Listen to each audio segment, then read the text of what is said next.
హైదరాబాద్ దిల్సుఖ్ నగర్ జంట పేలుళ్ల కేసులో ప్రధాన నిందితుడు యాసిన్ భత్కల్ రంగారెడ్డి జిల్లా కోర్టు వద్ద హల్చల్ చేశాడు. కోర్టుకు హాజరైన భత్కల్ పోలీసు వ్యాన్ నుంచి ఓ లేఖను బయటికి విసిరాడు.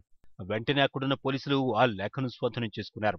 అందులో పోలీసుల నుంచి తనకు ప్రాణహాని ఉందని, కావాలనే పారిపోతున్నట్లుగా ప్రచారం చేసి తనను చంపేందుకు కుట్ర పన్నుతున్నారని భత్కల్ ఆ లేఖలో పేర్కొన్నాడు.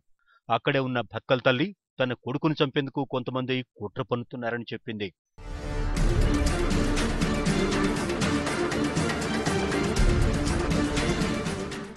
కరడుగట్టిన ఉగ్రవాదిగా పేరొందిన యాసిన్ భత్కల్ చెర్లపల్లి జైలు నుంచి పారిపోయేందుకు ప్రయత్నాలు చేస్తున్నట్లుగా ఇటీవల మీడియాలో వార్తలు ప్రసారమయ్యాయి. దీంతో జైలు సిబ్బంది స్పందించి అదేం లేదని పేర్కొన్నారు. జైల్లో ఉన్న ఫోన్ నుంచి భత్కల్ మొత్తం 27 సార్లు ఇతరులతో ఫోన్లో మాట్లాడాడని జైళ్ల శాఖ డీఐజీ నరసింహ మీడియాకు తెలిపారు. భత్కల్ ఫోన్ చేసిన వారిలో విదేశాల్లోని డెమస్కర్ నగరంలో ఉండే తన మిత్రుల ద్వారా పారిపోవడానికి ప్రయత్నించారని భత్కల్పై అభియోగాన్ని నమోదు చేశారు. దీంతో అతన్ని కోర్టులో హాజరుపరిచే క్రమంలో భత్కల్ లేఖ చర్చనీయాంశమైంది.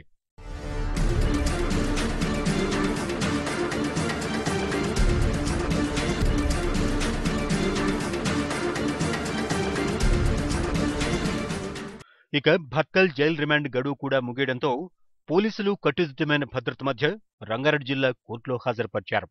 కోర్టు భత్కల్ రిమాండ్ను పొడిగించింది. ఇక జైపూర్ పేలుళ్ల కేసులో నిందితుడిగా ఉన్న భత్కల్ను త్వరలోనే రాజస్థాన్కు తరలించనున్నారు.